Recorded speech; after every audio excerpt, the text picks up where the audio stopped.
यमुनानगर में अवैध माइनिंग के साथ साथ अब ई रवाना बिल यानी के फर्जी बिलों का भी बड़ा फर्जीवाड़ा सामने आया है। दरअसल यमुनानगर के ज्यादातर इलाके में अवैध माइनिंग का काम होता है और इस धंधे को छुपाने के लिए अब फर्जी बिलों का भी सहारा लिया जा रहा है।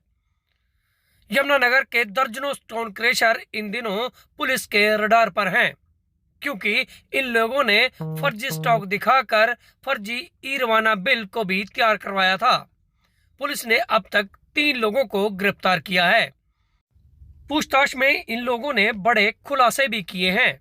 हालांकि शुरुआत में एक ही स्टोन क्रशर पर लगभग 2 करोड़ का फर्जीवाड़ा सामने आया है, जिसने 2 करोड़ के करीब करीब के ई रवाना बिल कटवाए थे और यह दोनों युवक ही इस धंधे को बखूबी अंजाम दे रहे थे। खनन विभाग की शिकायत पर पुलिस ने अब तक 3 लोगों को गिरफ्तार किया है और यह सब तब हुआ जब इस मामले की शिकायत हाई कमान तक पहुंची। ऐसे में अब पुलिस इन लोगों की धरपकड़ के लिए कई जगह छापेमारी भी कर रही है। शुरुआत में एक ही स्टोन क्रशर ने चौंकाने वाले बिल सामने पेश किए हैं और जबकि अब पुलिस के रडार पर कई ऐसे स्टोन क्रशर हैं जिनके मालिकों पर जल्द ही गाज भी गिर सकती है। भले ही स्टोन क्रशर संचालक अब किसी बात का हवाला देकर मुकर जाएं, लेकिन इन लोगों ने इन स्टोन क्रशर मालिकों की पुख्ता जानकारी पुलिस के साथ साझा कर दी है और जल्द ही पुलिस अब इन पर शिकंजा कसने वाली है। प्रतापनगर पुलिस ने इन 3 लोगों से पूछताछ के बाद अभी तक यही बताया है कि एक स्टोन क्रशर के बिल सामने आए हैं, जबकि ज्यादातर स्टोन क्रशरों के मालिकों पर जल्द ही वह कार्रवाई करने जा रही है।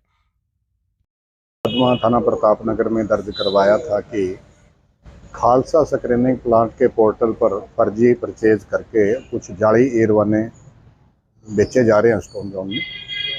तो हमने उसमें 3 लोगों को गिरफ्तार किया है जो इस प्रकार का अपराध कर रहे थे। उनको गिरफ्तार करके हमने उनका पुलिस रिमांड लिया है और उनसे पूछताछ कर रहे हैं कि वो इस प्रकार का अपराध किस प्रकार से कर रहे हैं। अभी तक माइनिंग अफसर से जो हमने खालसा स्क्रीनिंग प्लांट के बारे में रिपोर्ट कलेक्ट की है वो 1 करोड़ 95 लाख रुपए के एस्टिमेट उन्होंने बताया कि जिससे राजस्व का इतना नुकसान हुआ है।